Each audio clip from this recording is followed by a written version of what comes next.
আমার উপর হজ ফরজ হয়েছে, হয়তো এই ফরজ আমলটি জীবনে একবারই করার সুযোগ পাবো। শুনেছি আপনি প্রতি বছরই হজে যান, আমি আপনার তত্ত্বাবধানে হজ করতে চাই, দয়া করে আমাকে সুযোগ দেবেন এবং কীভাবে আপনার সাথে হজে যেতে পারে জানলে কৃতজ্ঞ থাকবো। প্রথম কথা হলো যে আমি হুদহুদ ট্যুরস অ্যান্ড ট্রাভেলস, আমার খুব কাছের লোকজন যারা আছেন তারা এটা পরিচালনা করেন, তো তাদের সাথে আমি হজে যাচ্ছি গত 3 বছর যাবৎ। আলহামদুলিল্লাহ এখনও পর্যন্ত অভিজ্ঞতা যথেষ্ট ভালো, কোনো ব্যত্যয় সেরকম তারা করেনি, যার কারণে খুবই কমফোর্ট ফিল করছি এবং আলহামদুলিল্লাহ কর্মসন্ন্যার আলোকে হজকে পরিপালন করা, হজকে সম্পাদন করার জন্য আমরা চেষ্টা করে চলেছি। তো আপনি যেতে চাইলে তাদের সাথে যোগাযোগ করতে পারেন। পরিচালনার বিষয়টি সম্পূর্ণ তাদের দায়িত্বের বিষয়, তাদের সাথে আপনি বোঝাপড়া করবেন। শুধুমাত্র শরিয়া রিলেটেড যে গাইডলাইন দেওয়া সেটা আমি আমার সাধ্য অনুযায়ী চেষ্টা করবো ইনশাআল্লাহ।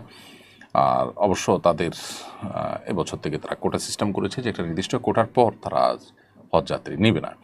অতএব যত দ্রুত সম্ভব হুদহুদ ট্যুরস অ্যান্ড ট্রাভেলসের তার সাথে যোগাযোগ করতে পারেন, আফতাবনগরে তাদের অফিস।